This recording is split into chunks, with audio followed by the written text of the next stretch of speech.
Thomas and Carlos Ruiz. Now, Carlos... Is he not the instructor at 10th Planet? The MMA instructor, I believe. Yes, sir. Carlos looked really good in his last match. Carlos, it was super high-paced as Carlos well. has patience, and he can move clutch, for sure.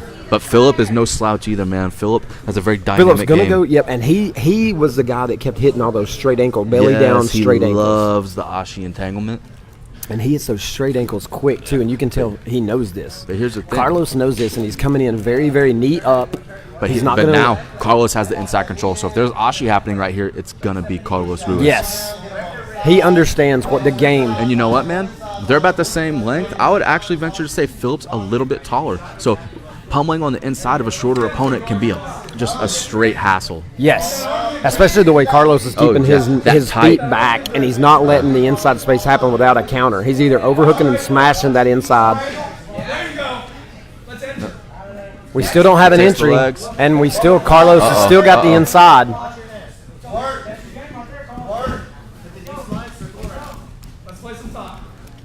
Now, Phillip now settled in top side. In that salivary position, that top side crucifix. But we've seen Carlos in trouble before. That dude doesn't die under pressure. He's not afraid, to give and take a little. This will be bad. Phillip Thomas is looking He's to coming around isolate trying that to forearm. take. Yes, sir. He's looking for the Kimura armbar combination on the side. If he can get Carlos up on his side, which is what he's looking to do right now. Yeah. Carlos needs to be trying to turn the other way and get that left arm on the floor. He's getting on the hips, though. His right arm's framing on the hip, but I think that's the way he's wanting to turn. That's not going to help. He's going to try and probably shoot straight and invert right here if he's smart.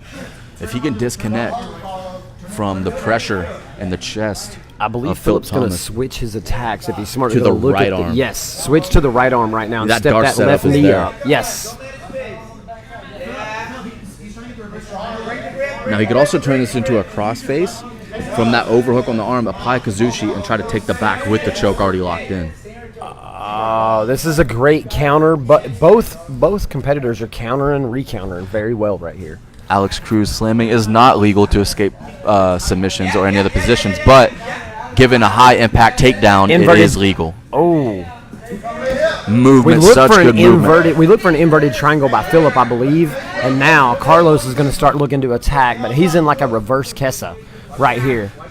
He is getting his hips back in. He's keeping pressure on Phillip real well. Isolated an arm. He's going to dive to the back. Carlos doesn't die under pressure, man. This cat is smooth. He's feeding. Right now it's a hand fight. But here's the thing. Look at that. That back step. He just based out too far. And now he's got the inside control again. He let Phillip out of that by basing that leg way too far out. And he's let him driving that shoulder down for the hip switch pass. If he could bring that knee in, Phillip's creating just enough. To come up on top. And we're going to see a half guard. Carlos going to isolate the arm again. They're not just passing; they're going to attack. They're trying to isolate arms. Yes, they're trying to isolate the arms, shoot darces, take the back. I love the action today from these guys. We are not seeing let me just lay on you today. We're seeing a lot of pressure pass. Once again, both guys are obviously warm, but Phillip has had more matches today than Carlos. Carlos has had one. Carlos won his match to close it out for his team in the last round, and he's looking for a head and arm. This is a dangerous position. And it looks like it's in. If he can get his hips down, Carlos got into the shoulder. Carlos needs to drop that shoulder right here. Yes, he does. He's a little high. Now we're going to see him drop the shoulder. Drop the shoulder. He's reframing. There we go. If he can drop that shoulder, that will make all the difference. Now he's trying to tell. And he goes to Kesagatami. Phillip just flexible escaped and pulls Carlos over the top. He's going dark. He got a dark. No, back to the back. To a single leg by Phillip. Crucifix position. Turning it into a crucifix. For Carlos Ruiz. Wow. To a choke. To the Barrett choke. Yep. Can Carlos Ruiz Barrett Yoshida. Right here, Carlos wants to control that thumb line or that pinky line. He's got an arm bar on that right arm as well. If he can just hip into it.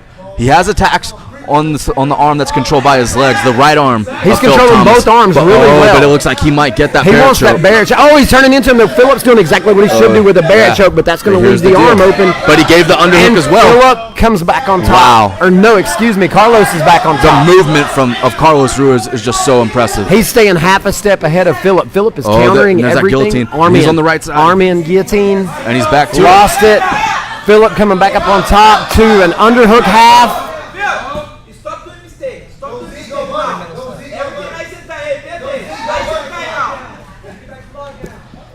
Carlos with double unders, but he looks like he's getting caught up and trying to bring that knee up and get a butterfly hook on the outside. And he got himself mounted by that. Well, he's at least three-quarter, a quarter. Yeah, three-quarter mount. We're in quarter guard.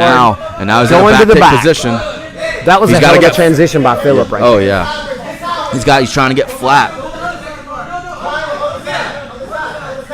He's got it.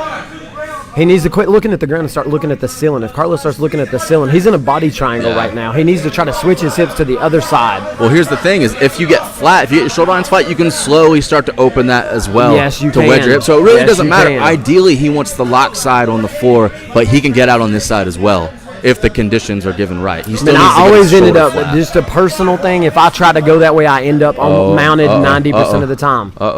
This could almost be done. Carlos has to be super vigilant about addressing the thumb line of the choking arm. He needs to push. Walking in slowly. He's inching that. Yeah, the right arm is inching up on Carlos. See, he switched sides. Yep, now he switched sides. That was a mistake because even though he got that lock side, the lock side is now on top, so it was a waste anyway. Yep. But he already had his head on bottom on the other side. He was already halfway there. Yep. And he gave that up to go to the other side. But look, he's barely got it in. Yeah. And now he's going to transition to mount, and this is what happens to me. Looks like he's going to get some space to get that knee in and get an entanglement. He's going to have to get his hips out, though. Carlos is going to, and Phillip is doing a really good job. He's long. Phillip is very long. He's able to keep the hip pressure while Carlos was making space.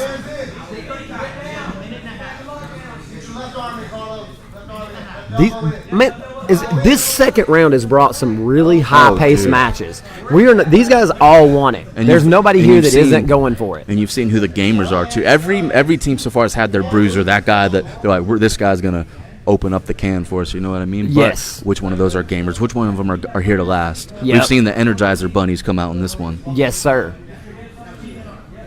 Like Kevin for the X3 team came out here. Oh, yeah, for sure. And we've just seen that the 10th Planet guys have had a little bit of a problem. The New Caney guys haven't had their – and I think that's Carlos. Carlos is going to come out here. He's just a little bit – he's got the sweep now. He's going to try this back step to come around. He got inside hook to a triangle, but Carlos sees it. Carlos is already addressing the other foot. He's going to get mounted, but he's already out the back door. He's got the knee inside. He might try to go some deep half right here. And he's got to come up to a Darce. He can't come up because of the Darce threat. Yeah. He's got to be careful with that shoulder. 20 seconds. 20 seconds. Oh, mounted Darce. If but he drops his hips, he's got. Oh, he couldn't get the hips down. Couldn't get the hips. Carlos this isn't going to go to a draw. Carlos isn't tapping here. No, he isn't. It's going to be over. What have we got? And the lock is loose anyway. 2, 1. That's the time. That was super exciting. 2 draws in a row. That's it. A dynamic match from Carlos and Phillip. Look, I'm telling you right now, both of these teams, this X3 team and the New Caney 10th Planet, both came to go. Oh, yeah, they came to bump. Both came to go. I was impressed. There it. wasn't one guy that stepped on the mats that didn't just impress me just now, especially for blue belts. For sure. If you'd have told me, let me watch those matches and asked me to guess, I'm saying that's probably a purple belt, high-level purple, maybe brown. Those guys were very technical. It was counter, recounter, recounter. Yeah. That was as technical. X3 going on to the finals. Well, that's winner of the first round. They aren't on to the finals.